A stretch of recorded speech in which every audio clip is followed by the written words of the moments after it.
Have you ever wondered why you keep staying stuck in the same painful emotions or frustrating situations with your family member, your partner, or even at work? For example, you and your partner might have the same argument over and over again where you're struggling to heal from the pain or the resentment or find a solution together to move forward.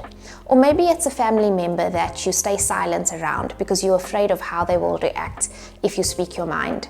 Or maybe you shrink yourself and you make yourself invisible, and so you get overlooked for promotions and growth opportunities at work. Or you may struggle to set personal and professional boundaries, and while everybody else is going home at 5 o'clock, the work is piled up on your desk and you work beyond your 9 to 5, compromising your personal time. In the previous 2 videos that I've made about limiting beliefs, I've explained how the way you think and the beliefs that you hold are actually shaping your life right now. So these behaviors and these decisions and these repeating patterns that you are finding yourself in actually can be attributed to a specific belief system that you are holding right now that's actually limiting you from creating what you truly want and having the growth that you want in your life. And if you are new to me, my name is Cheryl Crowe. I'm a confidence and empowerment coach, and I teach you everything there is to know about self-esteem, self-confidence, and emotional mastery so that you can have fulfilling, rewarding relationships, whether it's with family members, friends, or your partner, and really lead your career with confidence. The thing is, you can't hear your own limiting beliefs, but they will reveal themselves in ways that you'll be able to identify. They will reveal themselves in the same repeating emotions that you feel, the same repeating behaviors that you're making or decisions that you're making, and the same situations that come up in your personal life, your personal relationships, or your professional life over and over again. And because your limiting beliefs and your belief system is so powerful, I created a 3-part YouTube series.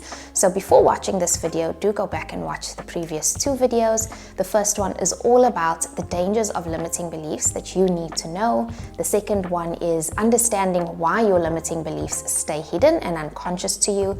And in this video, we're going to go a little deeper and we are going to explore how you can actually identify and find your own limiting beliefs. So if you've been wondering, how do I actually start noticing the beliefs that have been creating the frustration and the pain for me and the beliefs that have been keeping me stuck, we're going to get into it right now. The first way you can start recognizing or noticing your limiting beliefs is by noticing your emotional reactions. So your emotional reactions are actually powerful messengers. And when you are triggered, when you are anxious, when you're angry, when you become resentful, frustrated, sad, mad, they are all that's information that a limiting belief of yours has been triggered. You can ask yourself, what would I need to be thinking right now or believing in order for me to have this reaction? So for example, if you feel anxious before speaking up, your belief might be, if I speak up or share my opinion and I'm wrong, I'll look stupid or they'll judge me. Or if I speak up and nobody agrees with me, I'll look silly. Your feelings will always point towards the thoughts that are driving them. And here's the thing, if you cannot identify, if you still go through this process and you can't identify your limiting beliefs, give yourself grace, because our limiting beliefs are so ingrained in our mental landscape, they are so unconscious to us that we don't even realize that they are there. And that is why, as a coach, I am able to mirror my clients who work with me to help them identify what they are thinking, what their thoughts are, what's driving their decisions, what their unconscious biases are, what are their preconceived notions that are driving the ways that they think and driving their decisions that they were so unaware of, that's been trapping them in their own minds. The second way to identify your own limiting beliefs is to start paying attention to the repeating situations in your life. Life has a way of showing you the same lessons over and over again until you are ready to learn them. When the same feelings or situations keep resurfacing for you, it's usually a signal that there's something deeper about you that needs to be understood and that's wanting to come out and be seen. So start to notice where your life is stuck on repeat. What emotions keep coming up for you again and again? What roles do you find yourself playing again and again? What stories do you keep telling yourself for why things turn out this way? And instead of judging yourself in these moments, it's an opportunity for you to get curious. Ask yourself, what is the situation or these emotions trying to teach me about myself right now? These patterns, these emotions, these situations that keep repeating themselves in your life, they are not meant to be punishments, but instead gentle invitations for you to start understanding yourself on a deeper level. It is your channel for growth. When you are in a rut, when you keep experiencing the same pain, the same hurt, the same frustration, the same stagnancy over and over again, it's God or the universe or whatever it is that you believe in pulling you to your next level. And you have to break down and understand what are the mental limitations and break those down, understand them and break them down in order for you to shift them and enter your new level of growth. The third way that you can identify your own limiting beliefs is to start listening to your own self-talk. Now, this is something that not many people are really tuned into or aware of, but your inner dialogue that's on repeat in your mind reveals a lot about your beliefs and particularly your limiting beliefs. Notice the tone of your thoughts when you make a mistake, when somebody disagrees with you, or when you try something new. Are you kind and graceful and supportive in your thinking, or are you critical of yourself and doubtful? Do you tell yourself, I can handle this? Or do you tell yourself, I'm useless and I always mess things up? What stories are you telling yourself? Your self-talk is often the loudest expression of your unconscious beliefs that you're holding.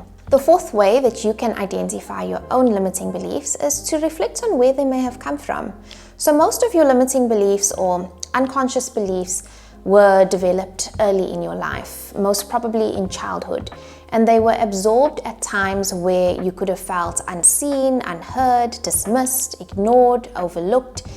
And it's not because anyone intended to do that to you, it's because you found a way to adapt to your family dynamic or to the system that you found yourself in at the time.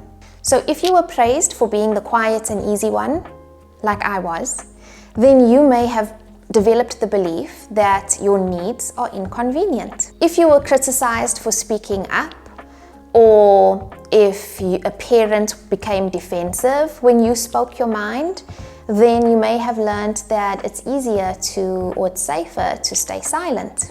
The beliefs that you developed are not truths, and so you don't need to feel embarrassed or ashamed or bad about them. They are simply adaptations and conditioning that you learned at a very early age to survive the family dynamics and the system that you found yourself in. And today you can actually learn how to identify these beliefs and shift them so that they're no longer blocking your growth, your happiness, your peace, your joy in your relationships and in your career. The moment that you can identify that a limiting belief that you hold is not a fact, it's not a reflection of your worth, your character, your essence, and what you are capable of, and it is simply a conditioning, a story that was developed at some point, that is the moment that you become powerful to start shifting your reality and your life. And if this resonates with you and you want to go even deeper and learn more about yourself, I have created a 5-minute quiz for you. You will get feedback off the back of that quiz, and it is going to provide you with your emotional pattern that has been keeping you stuck.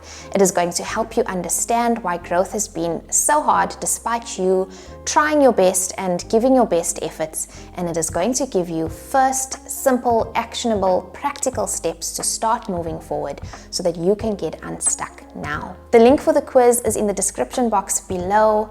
I would love to hear what you're taking away from this video and if you found it valuable, and I will see you in the next video. Bye.